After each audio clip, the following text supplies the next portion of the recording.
నమస్కారం. స్వాధ్యాయ ప్రేక్షకులకు స్వాగతం. ఓరుగల్లు సాహిత్య, చారిత్రక, సాంస్కృతిక నేపథ్యంలో ఒక భాగంగా విలసిల్లింది. ఇక్కడ చారిత్రక నగరంగా, సాహిత్య ఉద్యమాలకు పుట్టినింటిగా, సామాజిక ఉద్యమాలకు పురిటిగడ్డగా పేరు పొందిన ఏకశిలా నగరం ఇది. కాకతీయ సామ్రాజ్యం సువిశాల భూభాగంలో ఓరుగల్లుకు ఒక ప్రత్యేక స్థానంగా పేర్కొనవచ్చు. ఇక్కడ శిల్పాలు, చిత్రాలు, సాహిత్యము ఇవన్నీ కూడా ఒక భాగంగా ఈ నేల సాంస్కృతిక జీవనంలోంచి పుట్టుకొచ్చినవే. ఇక్కడ చరిత్రకారులు, సాహితీవేత్తలు, ఉద్యమకారులు పుణికిపుచ్చుకున్న సాంస్కృతిక జీవనంలో నుంచి అనేక మంది మహానుభావులు పుట్టుకొచ్చారు. వారిలో శ్రీ దెందుకూరి సోమేశ్వరరావు గారు ఒకరు. ఆయన చారిత్రక పరిశోధకుడిగా, సాహితీవేత్తగా, ఒక ఉపాధ్యాయునిగా, ఒక చిత్రకారుడిగా ఆయన ఇక్కడ మనకు కనిపిస్తున్నారు. వారి గురించి వారి కుమారులైన శ్రీ దెందుకూరి విద్యానాథ్ గారితో వారి చిన్ననాటి ముచ్చట్లు, వారి పరిశోధన గురించి, వారి జీవన నేపథ్యం గురించి తెలుసుకునే ప్రయత్నం మనం చేద్దాము. నమస్కారం విద్యానాథ్ గారు. చాలా సంతోషం. మా నాన్నగారి శత జయంతోత్సవ సందర్భం ఇది. ఆయన 1924 సంవత్సరంలో హనుమకొండ నగరంలో లష్కర్ బజార్లో జన్మించారనమాట. వాళ్ళ పూర్వీకులు యాక్చువల్గా తండ్రి ఏమో వెంకట సుబ్బయ్య గారు యనమదల అనే గుంటూరు జిల్లా వాస్తవ్యులు, యనమదల గ్రామ వాస్తవ్యులు. తల్లిగారేమో వెంకట సుబ్బమ్మ నకిరేకల్, నల్గొండ జిల్లా నకిరేకల్ వాస్తవ్యురాలు. ఆవిడ మద్రాస్ యూనివర్సిటీలో డ్రాయింగ్ పరీక్షలు పాస్ అయ్యి స్వాతంత్రం రాకముందే నిజాం కాలేజీలో డ్రాయింగ్ టీచర్గా ఈ హనుమకొండ నగరానికి వచ్చింది. గుంటూరు నుంచి వలస వచ్చారు ఇక్కడికి. ఆవిడ వరంగల్లో ఉన్నారు. ఆవిడ హస్బెండ్ ఏమో మా తాతగారు వెంకట సుబ్బయ్య గారేమో వేదం చదువుకున్నటువంటి వ్యక్తి. ఆయన ఘనా జట పూర్తి చేసినటువంటి వేదాధ్యాయి. ఆయన అంతా వేదాంతము, ఫిలాసఫీ వాటి మీద ఆయన దృష్టి ఉండేది. ఈవిడేమో డ్రాయింగ్ టీచర్గా వరంగల్లో స్థిరపడ్డ సమయంలో మా నాన్నగారు ఇక్కడ 1924లో మే 31 నాడు, ఇప్పటికీ లష్కర్ బజార్లో లంకలపల్లి వీరన్న గారు ఇల్లు అంటారు, ఆ ఇంట్లో మా నాన్నగారు జన్మించారు. అదే ఆయన పుట్టుకది. ఆయనకి ఒక అక్క ఉండేది లలిత అని చెప్పి. ఆవిడ చిన్న 6 ఏళ్ల వయసులోనే చనిపోయిందని చెప్పేవాళ్ళు నాన్న ఎప్పుడు కూడా. నాన్న ఒక్కరే సంతానం. నాన్నమ్మకి, తాతగారికి నాన్న ఒక్కరే సంతానం. నాన్న విద్యాభ్యాసం అంతా కూడా ఉర్దూ మీడియంలో జరిగింది. వరంగల్లో అంతా కూడా అది నిజాం పరిపాలన కాలం కాబట్టి స్వాతంత్రానికి ముందు మొత్తం ఆయన చదువుకున్నంతా కూడా మన చౌరస్తాలో ఉన్నటువంటి, హన్మకొండ చౌరస్తాలో ఉన్నటువంటి మల్టీపర్పస్ ఉర్దూ మీడియం పాఠశాలలో చదువుకున్నారు ఆయన. ఇంటర్మీడియట్ పూర్తి చేసిన తర్వాత నానమ్మ మాత్రం డ్రాయింగ్ టీచర్గా వరంగల్లోనే ఉండింది. ఈ కిషన్పురాలో 1600 గజాలు ఆ రోజులో 86 రూపాయలకు కొనుక్కొని ఆవిడ ఒక పెంకుటిల్లు వేసుకొని ఇక్కడ నివాసం ఉండింది. నాన్నని ఆ రోజుల్లో చాలా ఖర్చు, నిజాం కాలేజ్ పంపించడం, హైదరాబాద్ పంపించడం అంటే చాలా ఖర్చు అనమాట. ఆవిడకి వచ్చే 84 రూపాయల జీతం లోపల కొడుకుని హైదరాబాద్ పంపించింది ఆవిడ. మీ తాతగారు వేదం ఇక్కడ నేర్పించేవారా ఎవరికి? ఆయన వేదం బాగా చదువుకున్నారు. ఘనా జట్ట విద్యార్థులకు నేర్పించడం అవి చేసేవాళ్ళు. ఆవిడ కొంచెం గురుకుల పాఠశాల లాగానా లేకపోతే? లేదండి, ఇంటికి వచ్చిన ఎవరన్నా నేర్పమంటే ఆయన వేదం నేర్పేవాళ్ళట.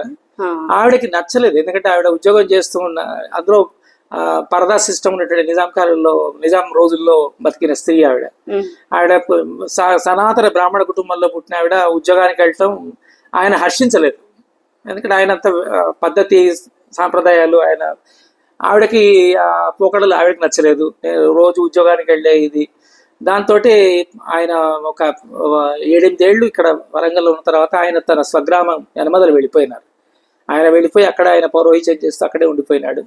నాన్న వరంగల్లో ఉన్నారు. నాన్న నిజాం కాలేజ్లో తన ఎడ్యుకేషన్ అంతా చేసుకున్నారు. నాన్న హైదరాబాద్ వెళ్ళటమే ఆయనకు పెద్ద మలుపు అనమాట జీవితంలో. ఎందుకంటే నిజాం కళాశాల అంటేనే చాలా గొప్ప కళాశాల. ఆ రోజుల్లో మామూలు వాళ్ళకి అసలు ప్రవేశమే దొరికేది కాదు. అట్లాంటి రోజుల్లో నాన్నకి అక్కడ నిజాం కాలేజీలో BA చదవటం, గొప్ప మంచి తర్వాత నాయకులైనటువంటి వాళ్ళు, వీళ్ళంతా సహాధ్యాయులుగా ఉండేవాళ్ళు. దాంతో పాటు నరోత్తమ్ రెడ్డి అని చెప్పి ఉస్మానియా యూనివర్సిటీ వైస్ ఛాన్సలర్ ఒకతను నాన్నకి సీనియర్. చాలా పెద్ద గొప్ప వాళ్ళంతా ఉన్నారు. నాన్న ఆ రోజుల్లో భోగరాజ్ పట్టాభిసత్తరామయ్య గారి ఇంటికి వెళ్ళేవాట, ఆంధ్రా బ్యాంక్ ఫౌండర్ వాళ్ళ ఇంటికి. అంత కలివిడిగా ఉండేవాళ్ళట ఆ రోజుల్లో. ఇంత జనబాహుళ్యం లేదు, ఇంత అభివృద్ధి లేదు అప్పుడు హైదరాబాద్లో. బాగా వెళ్ళేవాళ్ళట. నాన్నకి బాగా ఇష్టమైన ప్లేస్ అంటే గోల్డెన్ థ్రెషోల్డ్, హ్యాబిట్స్లో సరోజినీ నాయుడు వాళ్ళ ఇంటికి వెళ్ళేవాట. బాగా అక్కడ వాళ్ళ ఇంటి దగ్గరికి వెళ్ళి కూర్చోవటం. ఆయనకి బాగా ఇంగ్లీష్ సాహిత్యం మీద ఆసక్తితోటి ఆయన BA తర్వాత MA ఇంగ్లీష్ చేశారనమాట. నానమ్మకి బాగా ఆవిడ చదువుకుంది బాగా, సంస్కృత ఏదో మాకు చెప్పేవాళ్ళు అనమాట. శివాజీకి వాళ్ళ తల్లి జిజాబాయి కథలు చెప్పినట్టు మా నానమ్మ గారు మాత్రం మాకు రామాయణ మహాభారతాలు భాగవతాలు కూర్చోబెట్టి ఆవిడ సంస్కృతంలో ఉన్నవి శ్లోకాలు చదవటం, మళ్ళీ తాత్పర్యంతో సహా మాకు ఎక్స్ప్లెయిన్ చేయటం అన్ని కూర్చోబెట్టి చేసేది. ఇది నాన్న మీద కూడా బాగా ఉంది. నాన్నకి బాగా నానమ్మ ఇన్ఫ్లుయెన్స్ ఏంటంటే పోతన భాగవతం. విపరీతమైన అభిమానం. ఎన్ని పోతన భాగవతాలు కొన్నారో, ఎంతమందికి అవి గిఫ్ట్లుగా ఇచ్చేసారో నాకు తెలుసు అనమాట. దాంతో సంతానం లేదు. 11 ఏళ్ళ అప్పటికి నాన్నకి ఈ వరంగల్లో ఇంత పెద్ద పట్టణం కాదు అప్పుడు హన్మకొండ, చాలా చిన్న పట్టణము. వాళ్ళ ఇంట్లో లష్కర్ బజార్ నిలబడితే ఎదురుగా హన్మకొండ గుట్ట అవన్నీ కనిపించేవారు అనమాట. ఈయనకి ఏమి పాలు పోచాక సాయంత్రం పూట హనుమకొండ గుట్టకు వెళ్ళడము, భద్రకాళి టెంపుల్కి వెళ్ళటం, ఇవన్నీ. భద్రకాళికి అప్పటికి ఇంకా ఇప్పుడున్న ప్రశాంత రూపం లేదు, అవి చాలా వికృత రూపంతో ఉన్న భద్రకాళి టెంపుల్. నాన్న తరచుగా వెళ్ళేవాట, సైకిల్ దొక్కుంటూ వెళ్ళిపోవడం. బాగా ఆసక్తి పెరిగింది అనమాట. నానమ్మ కూడా బాగా ఆయనకి చరిత్ర పట్ల ఆసక్తి కలిగించడంలో నానమ్మ పాత్ర చాలా ఎక్కువ. సైకిల్ మీద వెళ్ళిపోవడం, ఆ రోజుల్లో ట్రాన్స్పోర్టేషన్ కూడా లేదు. తర్వాత ఉస్మానియా యూనివర్సిటీలో రాధాకృష్ణ శర్మ గారు అని చెప్పి ఆర్కియాలజీ డిపార్ట్మెంట్ ప్రొఫెసర్, ఆయన ఫస్ట్ తెలంగాణ టెంపుల్స్ మీద PhD చేశారనమాట 1972లో. చేసినప్పుడు అప్పటికి ఇంత పెద్ద పట్టణం కాదు, ట్రాన్స్పోర్టేషన్ లేదు. ఆయనకి ఎవరో చెప్పారట, వరంగల్లో సోమేశ్వరరావు గారు అని ఉంటారు, వాళ్ళ ఇంటికి వెళ్తే మీకు బాగా సమాచారం ఇవ్వగలుగుతారు, మీకు టెంపుల్స్ మీద కావాల్సిన విషయం. అట్లా అప్పటికే నాన్న డిగ్రీ చేస్తున్నప్పుడే సైకిళ్ళ మీద దాదాపు 30-40 కిలోమీటర్లు కూడా సైకిల్ దొక్కి వెళ్ళిపోయి, ఎవరైనా టెంపుల్ ఉంది ఏదో ఊళ్ళో అని తెలిస్తే చాలు వెళ్ళిపోయేవాడు. దాని మీద డైరీలు రాసుకునేవాడు అండి. అప్పటికి నాన్న దగ్గర కెమెరాలు లేవు, రికార్డ్ చేసే ఫెసిలిటీస్ ఏం లేవు. సొంతంగా చూసి చేత్తో డ్రాయింగ్లు వేసుకునేవాళ్ళు పుస్తకాల లోపల. అక్కడ సమాచారం సేకరించి తాను అనుకున్నది, అక్కడ చూసిన దాన్ని బట్టి తను ఏమనుకుంటున్నాడు ఆ టెంపుల్ గురించి అవన్నీ డైరీలో బాగా రాసుకునేవాడు. అట్లా చాలా చారిత్రక పరిశోధన చేసుకున్నారు నాన్న. చాలా అసలు అప్పటికి ఏమీ లేవు, పుస్తకాలు లేవు, ఏమీ లేవు. అట్లాంటి రోజుల్లోనే నాన్న దాదాపు 200-300 పల్లెటూళ్ళు తిరిగారని చెప్పేవాడు నాకు. ఏ ఊళ్ళో ఏముందో ఇట్లా కళ్ళు మూసుకుంటే చెప్పేవాడు. ఆ ఊళ్ళో నువ్వు ఈ ప్లేస్లో ఇక్కడ ఈ టెంపుల్ ఉంది, ఆ టెంపుల్ ముందు ఈ విగ్రహం ఉంది, అంత గుర్తుపెట్టుకొని చెప్పేవాడు అనమాట. అట్లా రాధాకృష్ణ శర్మ గారు వస్తే ఆయన్ని తన సైకిల్ మీద కూర్చోబెట్టి వరంగల్ ఫోర్ట్ అవన్నీ తిప్పి ఆయనకు కావాల్సిన సమాచారం అవన్నీ ఇచ్చి ఆయన తన టెంపుల్స్ ఆఫ్ తెలంగాణ బుక్ లో ఇప్పటికీ గ్రాటిట్యూడ్స్ లో ఇప్పుడు మాస్టర్ గారు రాసిన డైరీలు అవన్నీ ఉన్నాయండి. డైరీలు ఇప్పటికీ ఉన్నాయి. అప్పటి డైరీలు.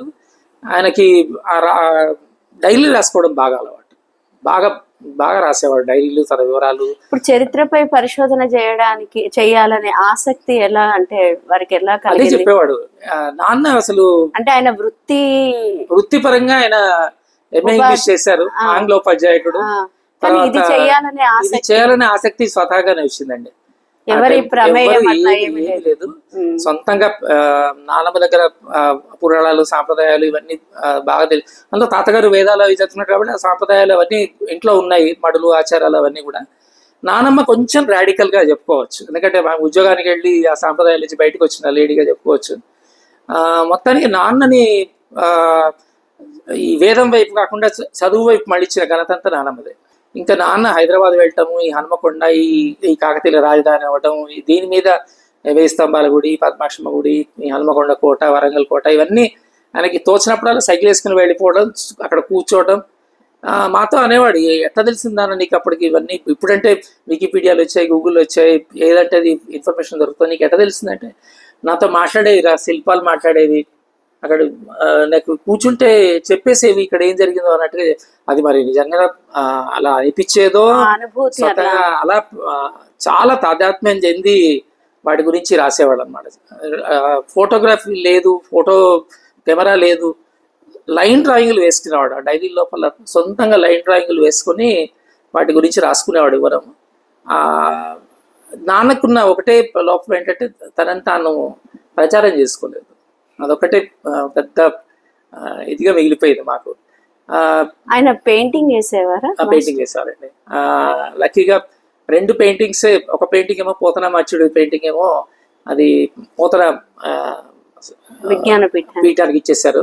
ఒకటేమో సర్వాయి పాపడుదేమో కిలాషాపూర్ లోపల పేర్వారి జగన్నాథం గారు ఆయన అక్కడ ఒక స్మారక మందిరం ఏర్పాటు చేసినప్పుడు ఆయన అడిగారు అనమాట, నాన్న నేను పేర్వారి నేను సర్వాయి పాపడు పెయింటింగ్ వేయాలని చెప్పి అదొకటి వేశారు నాన్న. చాలా లైన్ డ్రాయింగ్స్ ఉన్నాయి ఇంట్లో ఇప్పటికి కూడా. ఈ 2 పెయింటింగ్స్ మాత్రం నాన్న వేసిన ప్రధాన పెయింటింగ్స్. తర్వాత ప్రతాపరుద్రుడి తల అని చెప్పి వరంగల్ కోటలో అది వేశారనమాట. ఇప్పటికీ అక్కడ పైన ఉన్నాయి. ప్రతాపరుద్రుడి తలదేమో పైన ఉన్నది, ఇటు పక్కనేమో పోతన సరస్వతిని అనునయించుట అని చెప్పి ఆ మధ్యలో ఉన్న జగద్గురువుల పక్కన ఉన్న 2 పెయింటింగ్స్ నాన్న వేసినాం అనమాట. యాక్చువల్గా అవి నాన్న జ్ఞాపకాలుగా, అంటే తను ఆర్టిస్ట్గా వేసుకున్న చిత్రాలు మాకు మిగిలిపోయినవి అవే అనమాట. చాలా ఇచ్చేసారండి. ఇంగ్లీష్ డిపార్ట్మెంట్కి ఏమో విలియం షేక్స్పియర్ పెయింటింగ్ వేశారు, చాలా పెద్ద పెయింటింగ్, ఆల్మోస్ట్ 5 feet పెయింటింగ్ వేశారు. అది ఇంగ్లీష్ డిపార్ట్మెంట్లో ఇప్పటికీ ఉంది, కాకతీయ యూనివర్సిటీ ఇంగ్లీష్ డిపార్ట్మెంట్లో ఇప్పటికీ ఉంది. షేక్స్పియర్ విలియం షేక్స్పియర్ గారిది పెద్ద లైఫ్ సైజ్ పెయింటింగ్ వేశారు అనమాట. అది ఒకటి ఉంది. తర్వాత పోతనది ఇంకొకటి తెలుగు డిపార్ట్మెంట్కి ఇచ్చారు, రామకోటి శాస్త్రి గారు హెడ్ ఆఫ్ ద డిపార్ట్మెంట్గా ఉన్నప్పుడు. అది ఎక్కడుందో తెలియదు ఇప్పటికి కూడా. అట్లా ఉండేది అనమాట. అయితే ఇప్పుడు చరిత్రక పరిశోధకుడుగా ఆయన ఎన్ని దేవాలయాలు దర్శించి ఉంటారని నాకు తెలిసి ఒక 500-600 టెంపుల్స్ తిరిగారండి ఆయన. ఒక వరంగలే కాదండి, వరంగల్లో ఒక 500-600 గుళ్ళు తిరిగాడు. చుట్టుపక్కల మీకు కరీంనగర్లో ఉన్న దేవాలయాలు అన్నీ తెలుసు, ప్రతి టెంపుల్ విజిట్ చేశాడు. అప్పటికి పొద్దున ఏదో ఒక బస్సు వెళ్తే మళ్ళీ సాయంత్రం దాకా బస్సులు ఉండే పరిస్థితి లేదు ఆ రోజుల్లో. అట్లా వెళ్ళేవాడు, పొద్దున వెళ్ళిపోతే ఆదివారం వచ్చిందంటే ఇంట్లో ఉండేవాడు కాదు, వెళ్ళిపోయేవాడు, ఆ ఊళ్ళన్నీ తిరిగేవాడు, అవన్నీ వచ్చాయి. అట్లా ఆయన సూర్యాపేటలో 2 దేవాలయాలండి. ఒకటి సూర్యాపేట దగ్గరలోనే మీకు పానగల్లి చెప్పి నల్గొండలో ఒక అక్కడ ఉంది. తర్వాత సూర్యాపేటలో కూడా ఒక నాగులపాడు అని చెప్పి సూర్యాపేటకి 9 కిలోమీటర్ల దూరం అనమాట. చరిత్రను పట్టుకుంటే అభివృద్ధి ఉండదు జీవితంలో అంటారు. నేను అక్కడికి వెళ్ళిన తర్వాత నాకు సంతానం కలిగింది ఇదని చెప్పి అదొకటి ఎప్పుడు చెప్పేవాడు. మాస్టర్ గారు ఆంగ్ల ఉపాధ్యాయులు కదా, మరి ఆంగ్ల సాహిత్యం పైన ఏమన్నా పరిశోధనలు కానీ ఏమన్నా పుస్తకాలు కానీ? నాన్న నిజాం కాలంలోనే ఎంఏ ఇంగ్లీష్ చేశారండి. ఇప్పుడున్నంత ఇది లేదు. ఆ రోజుల్లో సెకండ్ క్లాస్ రావడం అంటే చాలా గొప్పగా, అసలు ఫస్ట్ క్లాస్లో ఇచ్చేవాళ్ళు కాదు, సెకండ్ క్లాస్ వచ్చింది. నాన్న చదివినప్పుడు నాన్నకి సెకండ్ క్లాస్ వచ్చింది ఎంఏ ఇంగ్లీష్లో నిజాం కాలేజీలో. నాన్నకి ఆంగ్ల సాహిత్యం అంటే చాలా తక్కువ, చాలా రాయడం రాసేవాళ్ళు అండి, చాలా రాశారు నాన్న. 16th century literature, 17th century. తర్వాత షేక్స్పియర్ అంటే చాలా ఆయన సానెట్స్ కానీ ఆయన నావల్స్ ప్రతిదీ చదివారు, ప్రతిదీ కాపీలు కొని ఇప్పటికీ లైబ్రరీలో అలాగే ఉన్నాయి ఆయనవి. అవి అంతా కూడా క్లాసికల్ ఇంగ్లీష్. అప్పటి ఇంగ్లీష్ అంతా ఇప్పుడున్న ఇంగ్లీష్ కాదు, ఇదంతా మా ఆధునికమైన ఇంగ్లీష్ ఇప్పుడు ఉన్నది. అది కొంచెం క్లాసికల్ ఇంగ్లీష్, చదివితే కూడా అర్థం కాదు ఆ ఇంగ్లీష్. నాన్న బాగా అవుపోసర పట్టినట్టు చదివాడు, అవన్నీ బాగా ఉండేది. తర్వాత తన స్టూడెంట్స్ని నాటకాలు వేయించేవాడు. ఆ షేక్స్పియర్ నాటకం ఏవి కాలంలో ప్రిన్సిపాల్గా ఉన్నప్పుడు షేక్స్పియర్ సానెట్స్లో కొన్ని అంశాలు తీసుకుని నాటకాలు వేయించడం, పిల్లలతో స్కిట్లు వేయించడం ఇవి బాగా చేసేవాడు నాన్న. తర్వాత నాన్నకి ఇంగ్లీష్ లిటరేచర్ మీద ఎంత అభిమానం ఉందో దానికి సమపాళ్ళుగా తెలుగు లిటరేచర్ అంటే కూడా చాలా. ఇప్పుడు 1000 స్తంభాల గుడి పునర్నిర్మాణంలో మాస్టర్ గారి పాత్ర ఏమిటి అక్కడ? అంటే ఎలా దానికి డిజైన్ చేయడం కానీ దాంట్లో మళ్ళీ ఆ నిర్మించడంలో నాన్నకి ఉన్న చారిత్రక దృక్పథం చాలా విచిత్రమైందండి. ఒక నార్మల్ వ్యక్తిగా కాకుండా ఆయన చరిత్ర పుస్తకాలు చాలా చదివాడు, చరిత్ర నిర్మాణ పద్ధతులు అవన్నీ కూడా తెలుసు ఆయనకి. ఆయన ఎప్పుడు కూడా ఈ పునర్నిర్మాణాల పట్ల ఆసక్తి చూపించలేదు. ఒక్కసారి మీరు ఒక చారిత్రక నిర్మాణాన్ని దాన్ని విప్పి మళ్ళీ కట్టారంటే దాని ఇన్సిట్యూ పొజిషన్ మారిపోతుంది. ఆర్కియాలజీలో అదొక ఇంపార్టెంట్ పాయింట్. ఇన్సిట్యూ పొజిషన్ జరిపారంటే దానికి ఉన్న హిస్టారికల్ వాల్యూ పోతుంది. ఇది ఎప్పుడు నాన్న బిలీవ్ చేసేవాడు బాగా. ఈ 1000 స్తంభాల గుడి విప్పక ముందే నిడిగొండ అని చెప్పి ఇక్కడ ఒక జనగాం దగ్గర ఒక ఊరుంది. ఆ నిడిగొండలో ఒక త్రికూటాలయం విప్పేశారు. మేము మళ్ళీ పునర్నిర్మిస్తాం, అదొకటి విప్పారు. ములుగు దగ్గర జాకారం అని చెప్పి ఒక విలేజ్లో కూడా అది ఆ టెంపుల్ రీకన్స్ట్రక్ట్ చేస్తామని విప్పారు. ఇప్పటికీ అండి దాదాపు 54 ఏళ్ళు అయింది కాదు జాగారం టెంపుల్ ఇప్పటికీ ఎక్కడ పడేసిన శిథిలాలు అక్కడే ఉన్నాయి. నెంబర్లు వేసి పడేసిన ఆ నెంబర్లు కూడా పోయినాయి, వర్షాలకి ఎండకి ఆ నెంబర్లు కూడా పోయినాయి. నాన్నకి చాలా కోపంగా ఉండేది అనమాట అది. కొండపర్తి మన హన్మకొండ దగ్గరలోనే అది పెద్ద ఊరు కొండపర్తి. అక్కడ పైన గుట్ట మీద ఒక పెద్ద రాతి విగ్రహం ఉందన్నమాట, ఒక రాజు విగ్రహం. మొలకి గోచి పెట్టుకుని తలకి తలపాగతో ఉన్నట్టు ఒక రాజు విగ్రహం, చాలా పెద్దది. దాన్ని వరంగల్ మ్యూజియంకి షిఫ్ట్ చేయాలని చెప్పి పెట్టారు డిడి మన కృష్ణశాస్త్రి గారు, వివి కృష్ణశాస్త్రి గారు డైరెక్టర్. అప్పుడు ఎవరో పెట్టారు ఈ శిల్పము, పెద్ద శిల్పము, దాన్ని వరంగల్ మార్చారు.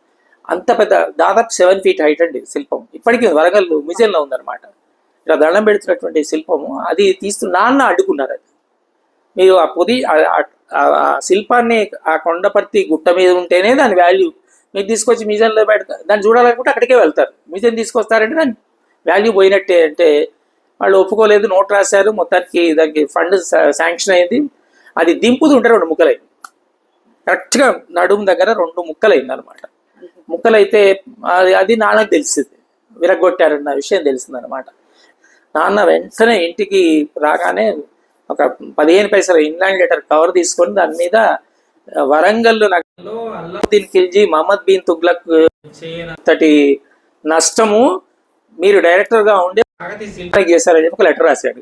నాన్నకి 1000 స్తంభాలు కూడా ఇప్పడం కూడా ఇష్టం లేదండి, ఉన్న పొజిషన్ మార్చడం ఇష్టం లేదు. అది ASI fund Warangal regional engineering college వాళ్ళు, సివిల్ ఇంజనీరింగ్ డిపార్ట్మెంట్ వాళ్ళు లెటర్ పెట్టారనమాట, మేము హెల్ప్ చేస్తాము రీకన్స్ట్రక్ట్ చేయడానికి. అయినప్పుడు ఏఎస్ఐ ఒక నేషనల్ సెమినార్ పెట్టింది ఇక్కడ, geo technical appraisal of Kakatiya monuments అని చెప్పి ఎన్ఐటీలో సెమినార్ పెట్టారు. ఆ సెమినార్కి 3 days నేషనల్ సెమినార్ పెట్టినప్పుడు నాన్న కూడా పార్టిసిపేట్ అయ్యారు. నాన్న చాలా ఆర్గ్యూ చేశారు, మేము మొత్తం విప్పుతాము, చాలా టెక్నికల్గా మేము మళ్ళీ రీకన్స్ట్రక్ట్ చేస్తాము. నాన్న ఒకటే క్వశ్చన్ అడిగారు, ఈ టెంపుల్ ఇంతకుముందు రుద్రదేవుడు కట్టినట్టు శాసనం ఉంది, ఇన్నేళ్ళు నిలబడ్డది, ఎప్పుడో 13th century ఉన్నది, ఇప్పటిదాకా నిలబడి ఉంది ఇన్నేళ్ళు, ఇప్పుడు మీరు కట్టేదానికి ఎంత లైఫ్ ఇస్తారు దానికి చెప్పండి అని అడిగారు నాన్న. అంటే 100 years గ్యారంటీ ఇస్తున్నాం అని చెప్పాడు. బాబు శంకర్ అని చెప్పి NIT civil engineering department head ఉండేవాడు ఆయన. 100 years అయితే పక్క గ్యారంటీ ఇస్తామని అంటే నాన్న నవ్వారట. మీరు ఇంత టెక్నికల్గా ఇంత అడ్వాన్స్ లెవెల్లో మీరు పరిశోధనలు చేశారు, అది చేశారు, ఇది చేశారని చెప్పి 100 years ఇస్తున్నారు. వాళ్ళకి ఆ రోజుల్లో టెక్నాలజీ లేదు, ఏం లేదు. 9th century వాళ్ళ నిర్మాణాలు స్టార్ట్ చేస్తే ఇప్పటికీ కొన్ని చెక్కు చెదరకుండా అట్లాగే ఉన్నాయి. సిమెంట్ లేదు, సున్నం లేదు, ఏం లేకుండా వాళ్ళు నిలబెట్టి వాళ్ళు కట్టారు. మీరు ఇచ్చేదానికి 100 years అంటున్నారు. నాన్న ఒకటే క్వశ్చన్ అడిగారు అనమాట, రేపు మీరు రీకన్స్ట్రక్షన్ పూర్తి చేసిన తర్వాత దీన్ని కాకతీయ టెంపుల్ అనాలా, లేకపోతే ఎన్ఐటి వాళ్ళు కట్టిన రీకన్స్ట్రక్టెడ్ టెంపుల్ అని చెప్పి అనాలా అని ఒక క్వశ్చన్ వేశాడు. నోట మాట లేదు, ఆన్సర్ చెప్పలేకపోయారు. నాన్న మీద కోపం ఉండే, ఎన్ఐటి వాళ్ళకి కూడా బాగా కోపం, ఈ విషయంలో నాన్న మీద బాగా కోపం ఉండేది వాళ్ళకి. నాన్న మాత్రం ఆ విషయంలో, రీకన్స్ట్రక్షన్ విషయంలో నాన్న అసలు ఎంకరేజ్ చేయలేదు. ఆ పాండురంగారావు గారు కనిపించినప్పుడల్లా నాన్న వేధించి చంపేవాళ్ళు ఆయన. ఏమయ్యా, ఎప్పుడు కడుతున్నావు, ఎప్పుడు చూపిస్తావు, ఎప్పుడు రీకన్స్ట్రక్ట్ చేస్తావు, ఇదే.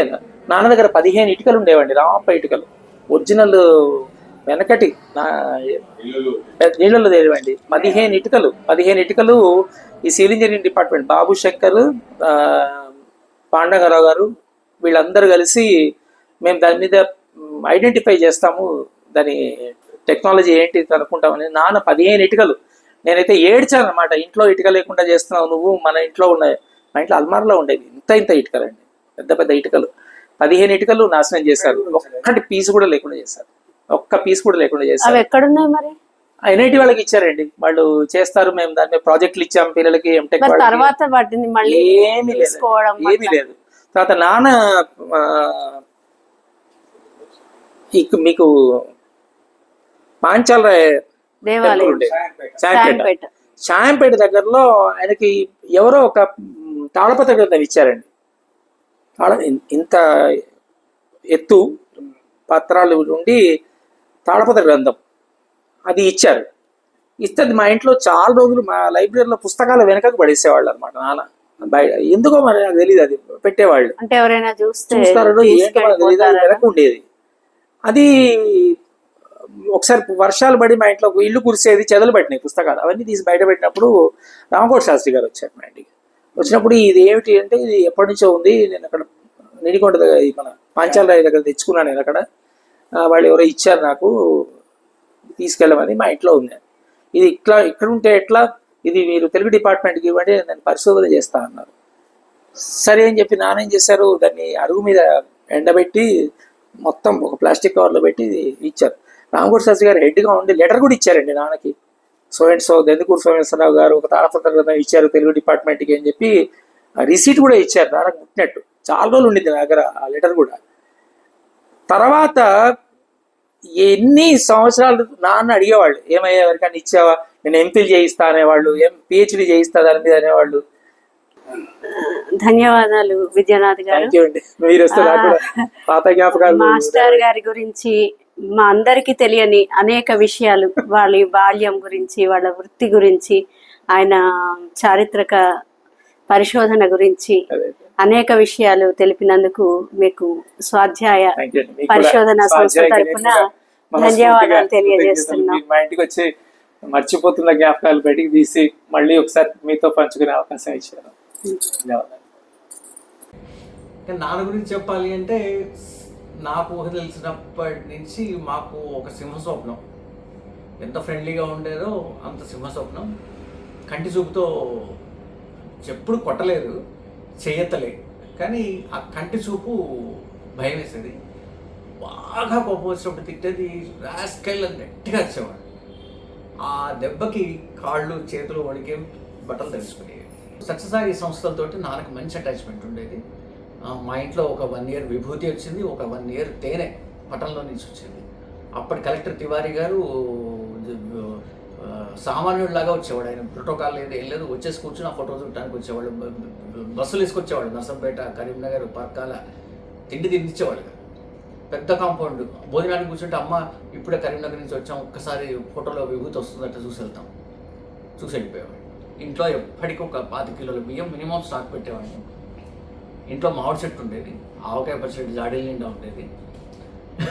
అన్నం వండుకోవాలి, జాడీలో ఆవకాయ తీయాలి, మజ్జిగ వేసుకోవాలి, తినాలి, ఇంతే. బట్ చాలా ఆయనకి కంపెనీగా పురుషోత్తం గారు టీచర్ ఉండేవారు. నాన్న ఒంటరిగా ఉన్నారని ఆయన డైలీ పొద్దున సాయంత్రం వచ్చి 1 గంట కూర్చొని మాట్లాడతాం, పేపర్ల డిస్కషన్. మన అరవింద ఆశ్రమం పురుషోత్తం గారు. ఎదురుగా డాక్టర్ ప్రభాకర్ రావు గారు ఉండేవారు. ఆయన ఇండియన్ ఎక్స్ప్రెస్ తెప్పించేవారు, నాన్న హిందూ తెప్పించేవారు. ఇది మొత్తం ఈయన చదువుకుని ఈ పేపర్ తీసుకెళ్ళి ఆయనకి ఇచ్చేవాడు. ఆయన అది తీసుకుని చదువుకుని వచ్చి ఈయనకి ఇచ్చేవాడు. వీళ్ళిద్దరికి పేపర్ తాతగారులు అని మనవాళ్ళు పెట్టుకున్న పేరు. నాన్న తాతగారు పేపర్ తాతగారు వచ్చారని మావాడు చెప్పేవాడు. వాళ్ళ ఇంటికి వెళ్తే వాళ్ళ మనవాడు పేపర్ తాతగారు. మొత్తం ఎడిటోరియల్ నుంచి ఎండింగ్ వరకు డిస్కషన్ సాయంత్రం 1 గంట. బట్ ఆ అమ్మ లేని లోన్లీనెస్ను అధిగమించారు. కానీ చివరికి వచ్చే వరకు ఒక రకమైన depression mode. At the age of 93 ఆయన బాగానే ఉన్నారు, శుభ్రంగా అసలు ఉన్నారు. కొద్దిగా ఆయాసం స్టార్ట్ అయింది, కానీ కంటి చూపు అద్దాలు లేకుండా పేపర్ చదివేవాళ్ళు. మంచి కళ్ళు, మంచి పుస్తకాలు చదవటం. అయితే ఇంకొక చిన్నతనం, శిల్పితనం అనాలి ఆయనకి. కొత్త పుస్తకం హిందూలో రివ్యూ వస్తే కొనేసేవాడు, మాకు చెప్పకుండా మనీ ఆర్డర్ చేయించేవాళ్ళు. ఆ పుస్తకం వస్తే ఏంటంటే ఆయనకి పుస్తకం రాగానే న్యూస్ పేపర్తో అట్ట వేసేవాడు. అట్ట వేసి